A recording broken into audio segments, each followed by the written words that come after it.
Hello friends, welcome to Riyaz TNPSC channel. இன்றைக்கி நம்ம எக்கனாமியில் ரொம்ப முக்கியமான ஒரு டாபிக் வச்சு ரிவிஷன் பண்ண போகிறோம். அது வந்து மைய வங்கி, ஆர்பிஐ அப்படின்னு வந்து சொல்லுவாங்க. நம்ம இந்தியாவோட மைய வங்கி எது? ஆர்பிஐ தான். இது வந்து இந்திய ரிசர்வ் வங்கி சட்டம் 1934 படி ஏப்ரல் 1, 1935 வந்து உருவாக்கியிருப்பாங்க. முதல் ரிசர்வ் வங்கியானது பணியினை தொடங்கியது. இதோட மதிப்பு வந்து ஆரம்பத்தில் ₹100 தான் இருக்கும். சம பங்குகளாக பிரிக்கப்பட்டு தனியார் வசம் தான் இருக்கும். இப்போ இருக்கிற கவர்மெண்டோட பேங்க் வந்து ஆரம்பத்தில் வந்து தனியாரோட வசத்தில் தான் இருந்திருக்கும். இது வந்து எப்போ நாட்டுடைமை ஆக்கப்பட்டுச்சு இந்திய கவர்மெண்ட்டுக்கு அப்படின்னா ஜனவரி 1, 1949. ரொம்ப முக்கியமான விஷயம். ஆர்பிஐலேருந்து கண்டிப்பாக ஒரு கேள்வி இருக்கும். அந்த கேள்விகள் வந்து நீங்கள் முக்கியமாக நோட் பண்ணி படிச்சுக்கோங்க. இதுலேருந்து கண்டிப்பாக கேள்வி வரும். இந்திய ரிசர்வ் வங்கி நாட்டுடைமையாக்கப்பட்டது எப்போன்னு கேட்டால் ஜனவரி 1, 1949 நாட்டுடைமையாக்கப்பட்டிருக்கும். இதோட பணிகள் வந்து பாருங்கள், பண அதிகார அமைப்பு, பணப்புழக்கத்தை கட்டுப்படுத்துறது, அயல்நாட்டு செலவாணியை வந்து கண்ட்ரோலில் வச்சுக்கிறது, பணவீக்கத்தை கட்டுப்படுத்துறது, காகித பண வெளியீடு. இதில் ஒரு முக்கியமான பாயிண்ட் இருக்கும் பாருங்கள். இந்தியாவில் நாணயங்கள் மற்றும் ₹1 காகித பணத்தை தவிர, அதாவது காயின்ஸ் இல்லைனா ₹1 நோட்டு, இதை தவிர மீதி எல்லாத்தோட காகித பணம் வெளியிடுறதுலேயும் முற்றுரிமை வச்சுருக்கிறது வந்து ரிசர்வ் பேங்க் தான்.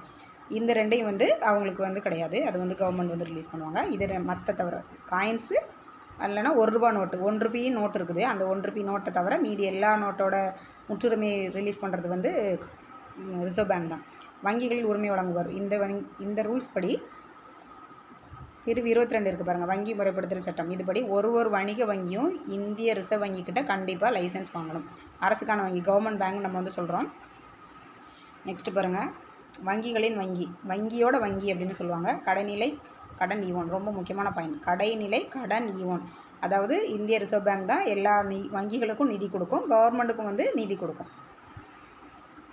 அடுத்து வந்து தீர்வாக செயல்படுது. வங்கிகளுக்கு இடையே நடக்கிற பரிமாற்றங்களில் உள்ள பிரச்சனைகளில் வந்து ஆர்பிஐ தான் சரி பண்ணி வைக்குது. அயல்நாட்டு செலவாணியின் பாதுகாவலன், அயல்நாட்டு செலவு இருப்புகளை பாதுகாக்கும் பணிகளை சேருது. 1999 அயல்நாட்டு செலவாணி மேலாண்மை சட்டம், ஃபெமா அப்படின்னு வந்து சொல்லுவாங்க ஷார்ட்டாக. ஃபெமா வந்து 1999. இது வந்து முக்கியமான விஷயம், இதை நோட் பண்ணிக்கோங்க. இதை கொடுத்து கூட கேட்கலாம். இதோட ஃபுல் இதுவும் கேட்பாங்க. என்னென்னா ஃபாரின் எக்ஸ்சேஞ்ச் மேனேஜ்மெண்ட் ஆக்ட், இதை கொடுத்து கூட ஃபுல் ஃபார்ம் வந்து கேட்கலாம். அது வந்து எப்போ 1999. இந்த சட்டத்தின்படி அயல்நாட்டு செலவாணிகளை பாதுகாக்கிறது வந்து ஆர்பிஐ தான். அடுத்து பாருங்கள், பொருளாதாரத்தை நெறிப்படுத்துகிறது, அரசு கடன் பத்திரிகைகளை நிர்வகிக்கிறது, செலுத்துதலிலும் தீர்வு செய்வதிலும் நெறியாளராகவும் மேலாளராகவும் செயல்படுகிறது. 2007 செலுத்துதல் சட்டம், செலுத்துதல் மற்றும் தீர்வு சட்டம் வந்து 2007 நோட் பண்ணிக்கோங்க. இதுதான் எல்லாத்தோட மேற்பார்வை வந்து பண்ணிகிட்ருக்கு. மேம்பாட்டு பணியை வந்து பண்ணுது. அடுத்து வந்து பணவியல் செய்திகளையும் பிற செய்திகளையும் வெளியிடுறது. பணவியல் சம்மந்தப்பட்ட எல்லா நியூஸுக்கு கொடுக்குறது என்னது? ரிசர்வ் பேங்க் தான். புள்ளி விவரங்களை திரட்டி அதை வருஷப்படுத்தி எந்த மாதம் எந்த ஆண்டில் இது வந்து வெளியே வந்திருக்கு அப்படிங்கிறத வந்து ரெடி பண்ணி அவங்க தான் ரிலீஸ் பண்ணுறாங்க. பணவர்த்தனை மேலாளர் மற்றும் நெறியாளர், சர்வதேச பண நிதியம், இதுவே கேட்பாங்க பாருங்கள். இன்டர்நேஷ்னல் மானிட்டரி ஃபண்ட், இதை வந்து IMFன்னு சொல்லுவாங்க, இன்டர்நேஷ்னல் மானிட்டரி ஃபண்ட்.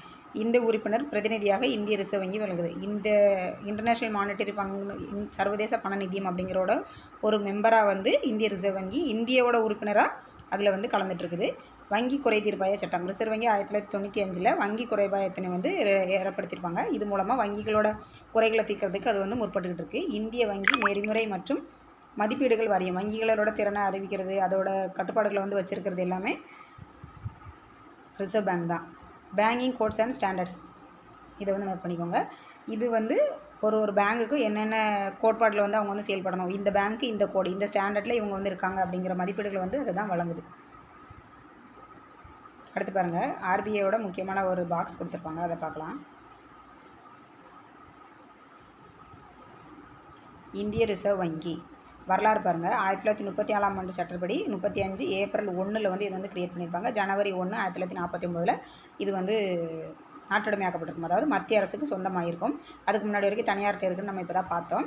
இது பாருங்கள், 1937 வரைக்கும் தலைமையிடம் வந்து கல்கத்தாவில் தான் இருந்திருக்கும். நோட் பண்ணிக்கோங்க. தலைமையிடம் வந்து எங்கே இருக்குதுன்னு கேட்பாங்க. நம்ம கல்கத்தான்னு போட்டக்கூடாது, ஏன்னா 1937 வரைக்கும் கல்கத்தாவில் தான் இருந்திருக்கு. அதுக்கப்புறம் தான் மும்பைக்கு வந்து மாறிக்கிறாங்க. இது ஃபஸ்ட்டு தலைவர் யார் பாருங்கள், இதோட கவர்னர்னு சொல்லுவாங்க. இதோட தலைவர்களை முதல் ஆளுநர் ஓஸ்போர்ன் ஸ்மித், இவர் வந்து இந்தியாவோடவர் கிடையாது. முதல் இந்திய கவர்னர் யார் அப்படிங்கிறத வந்து கமெண்டில் சொல்லுங்கள். அடுத்து வந்து இதோட பணிகள் வந்து ஷார்ட்டாக கொடுத்துருப்பாங்க பாருங்கள். இது வந்து என்னெல்லாம் கொடுத்துருக்கு, மைய வங்கி மற்ற வங்கிகளின் நெறியாளர், கடைநிலை கடன் இவோன், ஆளுநர் மற்றும் 4 துணை ஆளுநர்கள் வந்து இருப்பாங்க. ஒரு ஆளுநர் ப்ளஸ் 4 துணை ஆளுநர்கள் இருப்பாங்க. அதை தவிர மைய அரசால் நிர்வகிக்கப்பட்ட நிர்வாக குழு உறுப்பினர்கள் வந்து இருப்பாங்க. இதோட பணிகள் பாருங்கள், காகித பணம் வெளியிடுதல், அரசின் வங்கியாக செயல்படுதல், அரசிற்கான நிதி வருவாயை பெற்றுக்கொள்வதிலும் அரசின் செலவினங்களுக்கும் பணம் வழங்குவது இதுதான். இந்திய அமைப்புகளை நெறிப்படுத்துதல், அந்நிய செலவாணியின் பாதுகாவலன், கடன் அளிப்பை நெறிப்படுத்துதல், இதெல்லாம் முக்கியமான விஷயம். அடுத்து பாருங்கள், இந்தியாவில் இந்திய கவர்னர் யாருங்கிற ஒரு கேள்வி இருக்கா, அது வந்து கொஷினில் சொல்லுங்கள். இப்போது கரண்ட் அஃபேர்ஸ் படி இது வந்து கேள்வி கேட்கலாம்.